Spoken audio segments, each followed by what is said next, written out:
Dia ngintip lah tuh, nengok ke arah kiri. Gak ada siapa-siapa. Tapi pas dia nengok ke kanan, lu mau tahu apa yang dia lihat?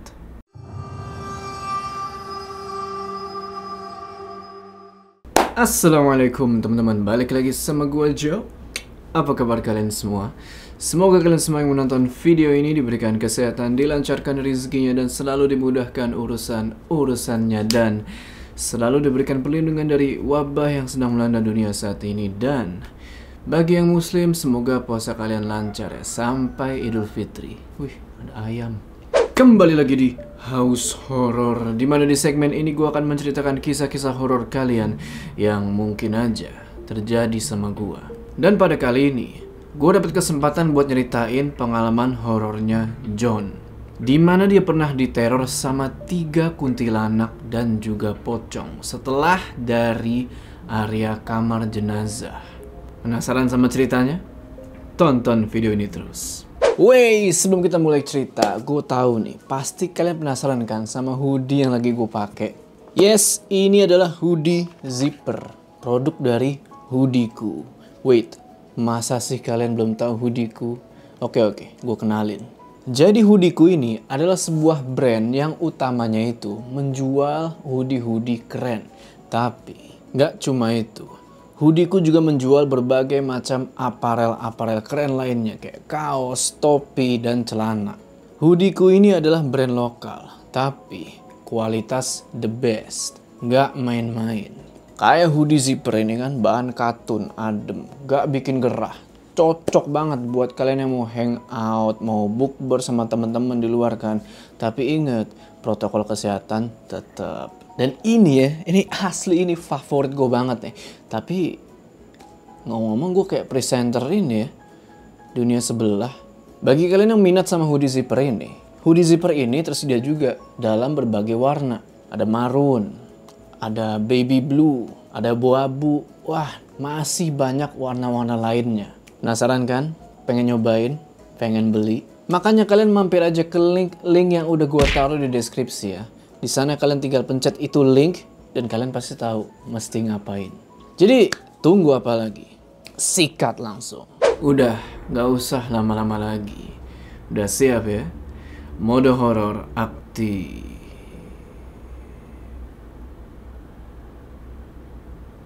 Cerita ini dialami John pada tahun 2019.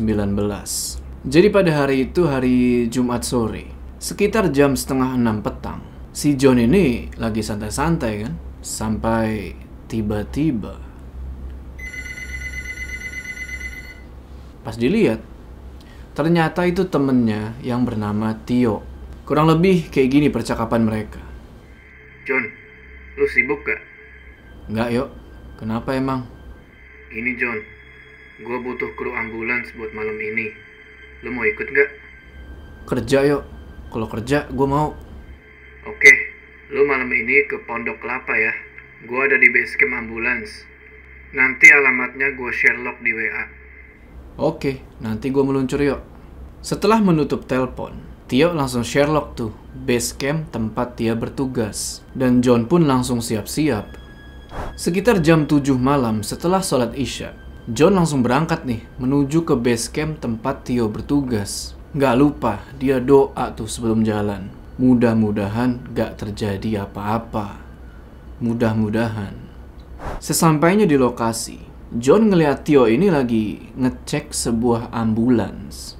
Gak pakai lama, John langsung nyapa dia. Yuk, kita mau kemana yuk? Ada kiriman jenazah mau dimakamin di kampung halamannya di kota Padang. Kita cuma ngirim dari RS ke Bandara Suta. Oke yuk, siap.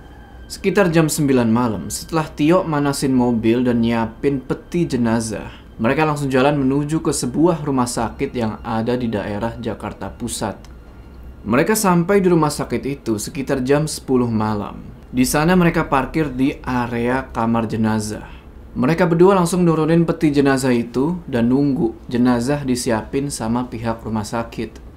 Nah, selagi jenazah disiapin gitu, mereka berdua nunggu nih di mobil. Gak lama kemudian, Tio bilang, John, gue ke kantin ya. Lu mau ikut nggak? Nggak lah Yok, gue tunggu di sini aja. Takutnya jenazah udah bisa kita bawa, tapi nggak ada yang nunggu di sini. Nanti gimana? Gue tunggu di sini aja. Kalau lu mau ke kantin, lu ke kantin aja. Oke John, gue ke kantin ya. Kalau jenazah udah bisa dibawa, lu telepon gue ya. Lalu Tio keluar mobil dan ninggalin John sendirian. Sambil nunggu di ambulans itu kan, John gabut nih. Dia buka-buka medsos. Sampai ada satu temennya, sebut aja namanya Angga.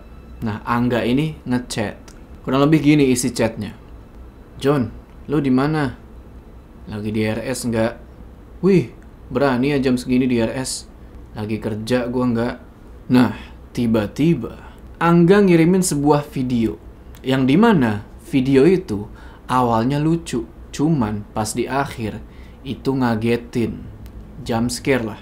Pas kaget itu, spontan John bilang, "Dasar setan." Dan dari situlah John mulai diteror sama kejadian-kejadian mistis. Singkat cerita, sekitar jam 12 malam, John dikabarin sama penjaga kamar jenazah kalau jenazah udah siap. Langsunglah John ngabarin Tio tuh. Setelah peti jenazah itu udah dimasukin lagi ke dalam ambulans, berangkatlah mereka tuh menuju ke Bandara Soekarno-Hatta. Setelah nganter jenazah itu, nggak berlama-lama, mereka berdua langsung balik lagi ke base camp. Dan waktu saat itu udah jam 4 pagi.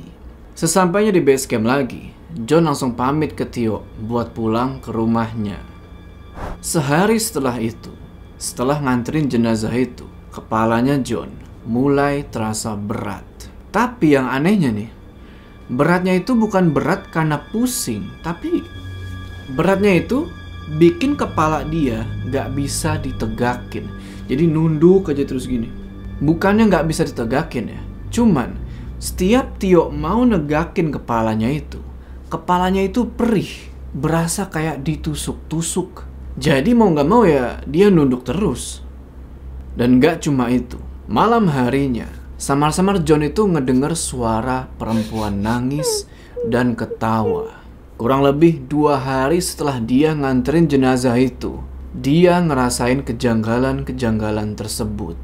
Nah, pada malam ketiga, ketika John mau pergi ke kamar mandi, masih dengan nunduk ya, gini aja. Pas dia nunduk itu, otomatis pandangan dia ngarah ke lantai dong. Nah, di lantai itu, dia ngeliat ada sebuah bayangan. Dia nggak tahu itu bayangan apa. Yang jelas, itu bukan bayangan dia. Karena posisi dia sewaktu pengen ke kamar mandi itu lagi sendirian. Setelah dia dari kamar mandi itu dan pengen balik tidur, tiba-tiba John ngedenger suara yang cukup familiar bagi yang udah pernah ngedenger. Ya, suara kuntilanak. Yang anehnya, cuman dia yang ngedenger suara itu. Istri sama anaknya nggak denger apa-apa. Ketika John berusaha mau tidur, gangguan demi gangguan itu malah semakin berdatangan. Bahkan di telinganya, John ngedenger ada yang berbisik, "Ikutlah denganku." Dan itu nggak cuma satu kali, berulang-ulang. Sampai pada akhirnya John bangun. Dan pas dia lihat ke sekeliling, gak ada siapa-siapa. Terus siapa tadi yang ngebisikin dia? Istrinya aja nih, lagi tidur nyenyak di sampingnya. Di hari keempat dan kelima, dia mulai sering ngeliat sekelebatan cewek lewat. Cewek itu penampakannya ya, pakai baju putih kumuh dan dengan rambut yang nutupin mukanya. Ya, kalian tahulah itu apa kan? Kuntilanak. Hari ke-6, John perhatiin sosok itu sepertinya udah mulai ngeganggu anaknya yang waktu itu masih berusia 3 tahun. Anaknya itu jadi sering nangis dan tiba-tiba suka ketawa sendiri, kayak ada yang lagi ngajak main gitu.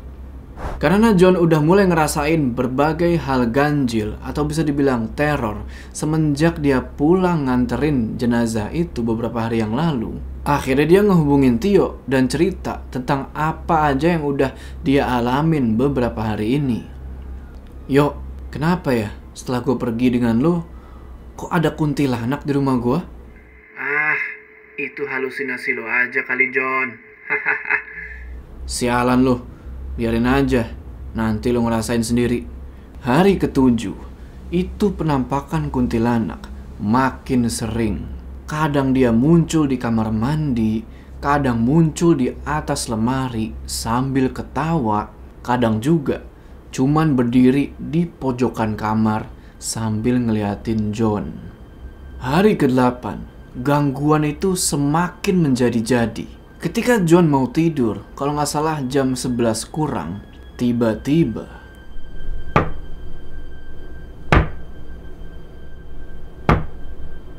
ada suara orang yang ngetok pintu depan rumahnya. Tapi ngetoknya itu aneh, kayak ada jeda 3 detik. Tok, tok, tok. Sontak John pergi ke pintu depan, terus nanya, siapa? Tapi nggak ada jawaban. Karena penasaran, John buka pintu itu, dan pas dia lihat keluar, nggak ada siapa-siapa. Terus dia mikir, nggak mungkin ini orang iseng. Setelah itu John pun balik ke kamarnya dan tidur. Sekitar jam setengah 1 malam, suara ketokan pintu yang tadi kedengeran lagi. John kebangun di situ karena ketukan itu semakin lama semakin kencang. Sambil emosi, John jalan ke arah pintu depan rumahnya dan teriak, "Siapa?" John terus coba ngintip tuh dari jendela buat nyari tahu siapa sih yang ngetok malam-malam kayak gitu kan. Dia ngintip lah tuh, nengok ke arah kiri. Nggak ada siapa-siapa. Tapi pas dia nengok ke kanan, lu mau tahu apa yang dia lihat? Pocong dengan muka yang jelek banget, banyak belatungnya, lagi melotot ke arahnya John. John di situ langsung pingsan, nggak sadarin diri.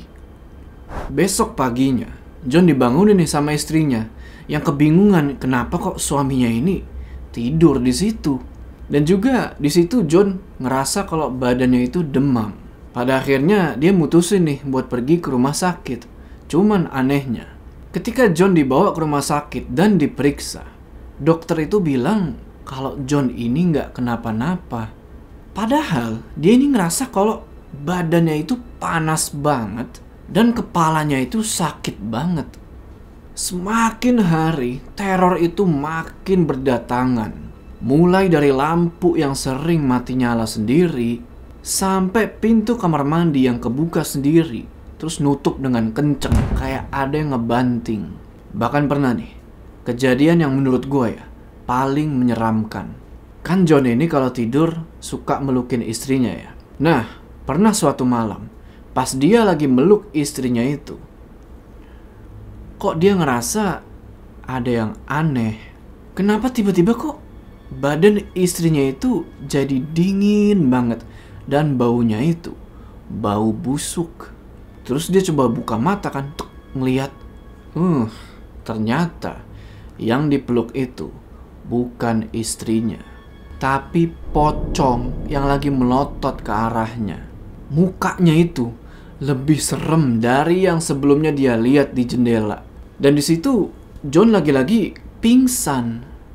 Besok harinya pas John bangun, istrinya ini cerita kalau semalam pas lagi tidur, John ini teriak-teriak ketakutan, kayak ngigo lah tuh. Jadi bangun teriak-teriak terus tidur lagi. Padahal menurut John, dia ini nggak ngigo. Yang anehnya di sini, kenapa kok istrinya nggak diganggu ya? Karena anaknya mengalami dan merasakan hal yang sama.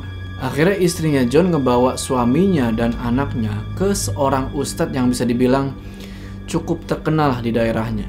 Sebut aja nama ustadz ini Pak Darmo. Singkat cerita, setibanya mereka di rumah Pak Darmo ini langsung nyambut mereka dengan ramah. Yang uniknya nih, belum John cerita tentang apa yang dia alamin, Pak Darmo bilang, "Kenapa mas?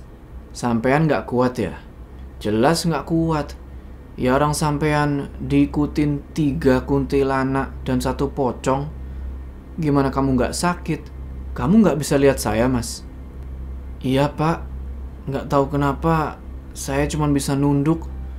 Kalau saya lihat ke depan, kepala saya sakit, Pak. Jelas sampean nggak kuat, Thomas. Energi mereka makan energi sampean. Terus apa yang harus saya lakuin? Yaudah, ayo masuk dulu. Insya Allah gangguan ini akan hilang. Semuanya atas izin Allah. Setelah masuk ke rumahnya Pak Darmo, nggak tahu kenapa kepalanya John ini jadi makin sakit dan badannya itu mulai bergetar. Di situ Pak Darmo langsung ngelantunin ayat-ayat suci Al-Quran.